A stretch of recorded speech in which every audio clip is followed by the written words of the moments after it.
Welcome back to the shop, everyone. I hope you're doing well. So what we have in front of you here are the bottom and top panel that's going to be for the turntable entertainment unit.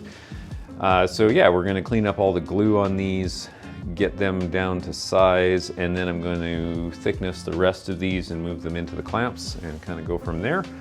And then we'll continue on marking out everything on the panels because we're going to do stop dados on all of the connections on the inside of the cabinet. So those have to be bang on so that you can't see anything, and we'll go from there.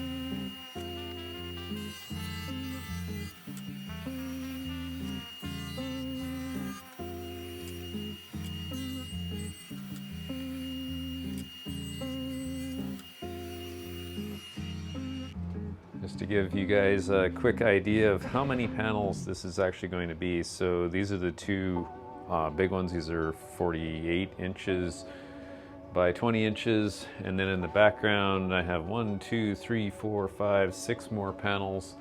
And the 7th one is on the table. So that was a lot of jointing, planing, and gluing, which I spared you from.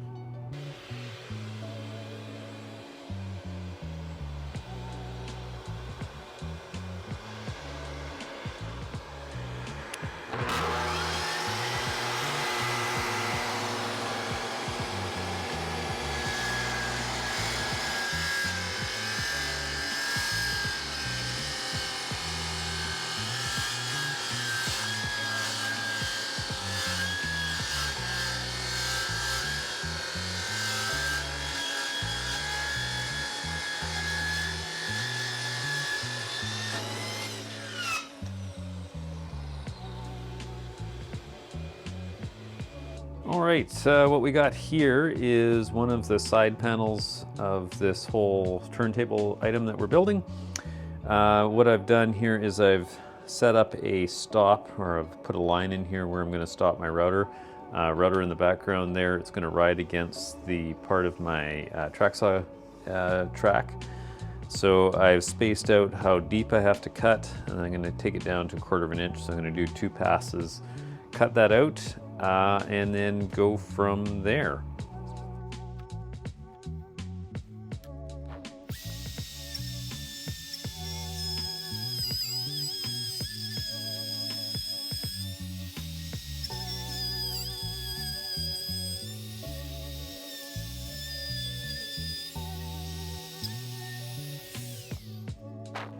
Just giving you guys a shot of the setup, just to show you what I'm doing there. So I got my 1/4 inch setback from the edge here. I've used a marking tool to actually cut the fibers all the way down, so I have a reference point for the router, and also cuts all those fibers in there so there shouldn't be any tear out. So I'm making sure that when I plunge in, I plunge just behind that line or come in from the side. If you have a look here with the router, the way it's sitting, you see the big arrow, that's the direction of the bit's spinning, right? So every time I'm using a router in this particular kind of thing, I want it tight against my fence the whole time. So what I do is I plunge in, and the bit is actually pulling the router up against the fence as I slide along. It's holding it against this. So as long as this doesn't move, and I have 2 clamps underneath, then you get a nice true line all the way across there. So just showing what's going into this, and then what I'm going to do is for this 1/4 inch here, I'm going to notch the mating panels that go in a 1/4 inch back, so it'll actually overhang and become flush with these. All right, it's always a little nerve-wracking doing those dado cuts with a router. I got to look around. I'm pretty sure there's a way to attach the router to the track saw guides. I think there's items out there that people are making that can do that. So what I'm doing now, kind of obvious, I'm just squaring out the rounded out part of the dado so that our shelf will slide right in there.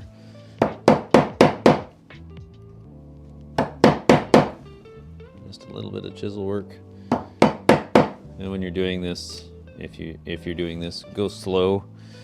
Don't try and hog out the whole thing in one shot with your chisel, because the wood needs somewhere to go. So if you're trying to bang that out in one piece, you're going to blow out the ends. You could blow out this section here, which at this part of the project would suck, because that means you'd have to start your whole panel over again.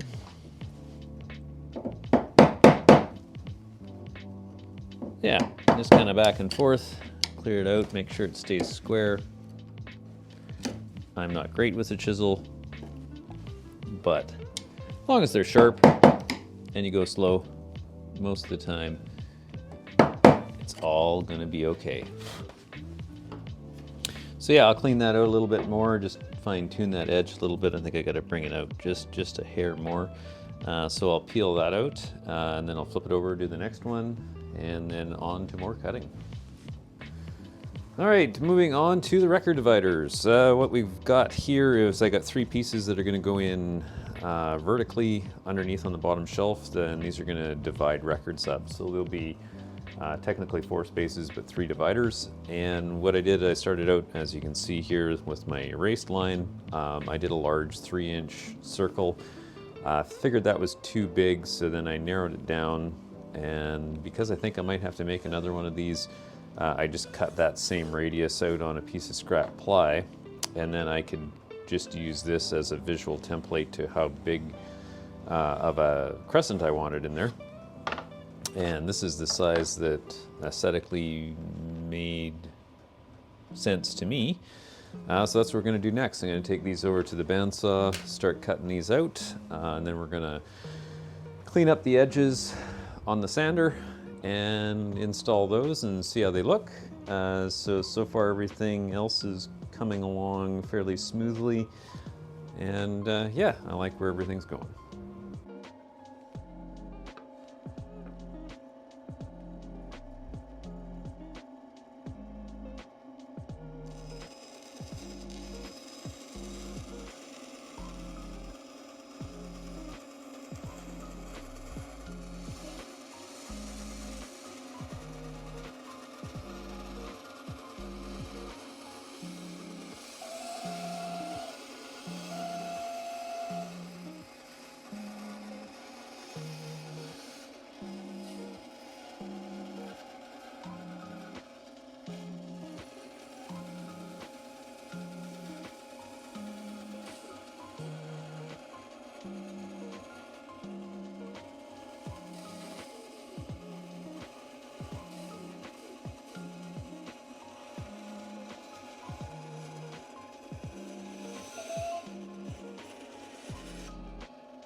So moving right along, glue up went well. What this is the framework for the rollout shelf for the turntable. So what I did is I cut this down to 5/8 thick material. I did a 3/4 inch dado in recess in here, or 3/4 inch rabbet, I should say. In the back, you can see I've cut out notches that are going to go over top of the slides that are in place. They're bottom mounted slides. And then this piece drops in like this, like so. And what I'm going to do, a little bit worried about wood expansion, because this is a 19 change inch shelf. So I'm a little bit worried about expansion this way. So what I'm going to do is I'm going to glue it down from here. So the first half I'll clamp and glue that down. Let that set up, but I'm going to leave the back side free floating, and I've cut it a little bit narrow. So I'm about 2 millimeters shy of the end, just to give it a little bit of expansion in there. If the wood tends to expand, it's not going to blow the joints apart. So that's the plan there. And then what we're going to do next is we are going to put that right into this area. So I've got the slides in there just as a temporary area. So I'm going to screw those in next, drop the shelf in to make sure everything works before I glue it up, obviously. And then we're going to go from there. Top is already glued up and ready to go. I just have to cut that. So yeah, moving right along. So we're moving on to making the legs, or more specifically, we're going to cut the mortises in for the legs. I'm going to do mortise and tendon because it's a fairly heavy unit, and I don't want the legs to have any racking, or as little racking as I can get in there. So I'm going to do an 1 3/4 cross support all the way through with a 1 inch deep by 1/2 inch wide by 1 inch tenon. So that's going to be 1, 2, 3, 4, and then I got the corresponding on the other side. So what I'm going to do is I've set up my router with a plunge router base on it with a 1/2 inch bit, and I'm going to go in and bore in to those and bore out all that waste, and then I'm going to obviously flip it over, bore out the other sides, and then move on to cutting the tenons. So there's the mortises done, or the first batch of them done. Pretty straightforward, easy to do. Probably easier if I had a domino, but router it is for now. So yeah, that's just what they look like once they're done. I'm going to rotate these over, clamp these back up again, finish off the rest of them, and then I'm going to cut these into the individual legs, and then we'll start looking at cutting out the tendons.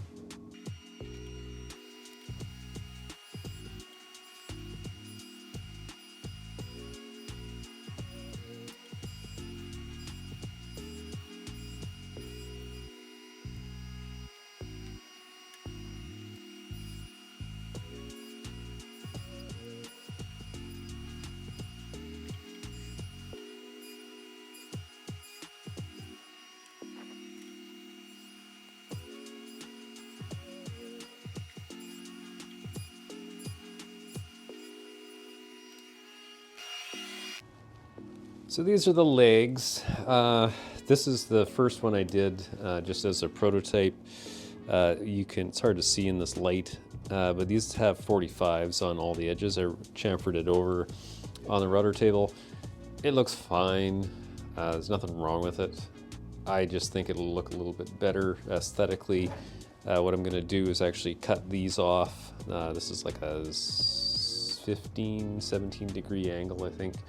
I'm going to cut the legs off, so I'm going to do a 2-inch cut on either side and do tapered legs, and then I'll probably round those over afterwards just to soften the edges, and obviously I'll chamfer the bottom off like I did on this side. So that's the plan. I got 4 legs to do. Normally I have a jig for my table saw that I would use that for, but because they're so small, it's going to be really hard to clamp that down properly. And to get that cut, it's going to be hard on the table saw. So I have a little bandsaw. I'm going to cut those off on the bandsaw. I'm just going to freehand them and then sand it on the belt sander afterwards, and then round those edges over. so that is some of the method behind my madness, and let's take it from there.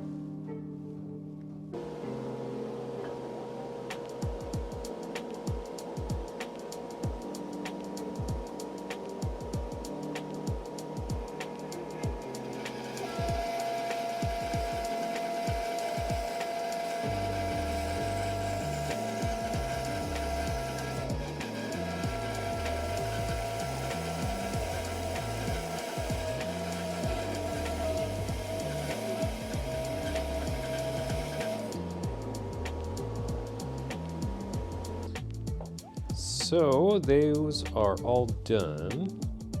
Those are the 4 legs, ran them through the bandsaw, quick run through on the belt sander. And then I threw them in the vise, chamfered off all the edges with a hand plane.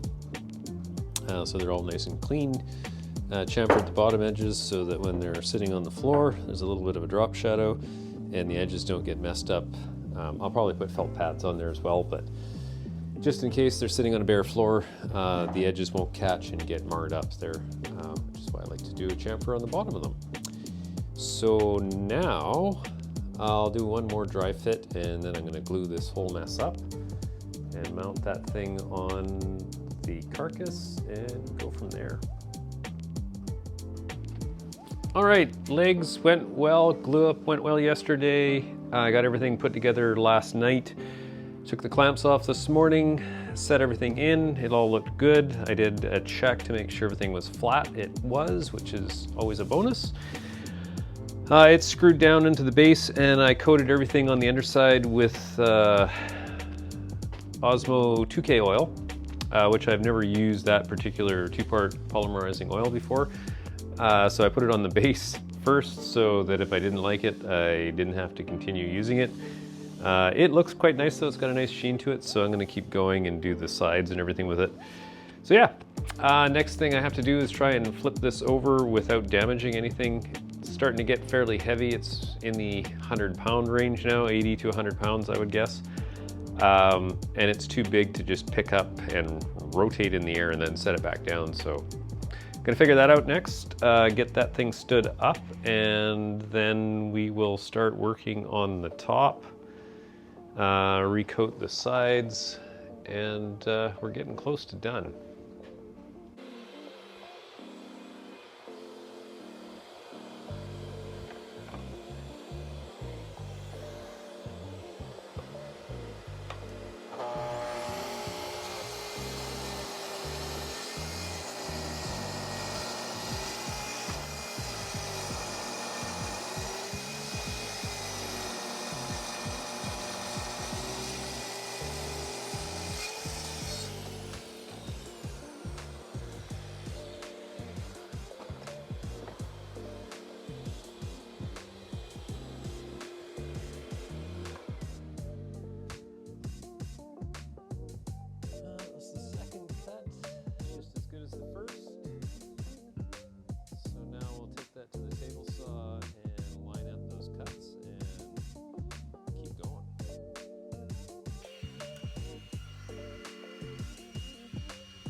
So there is the completed unit. I just finished, actually finished applying the finish there a couple of hours ago, so it is curing up as we speak.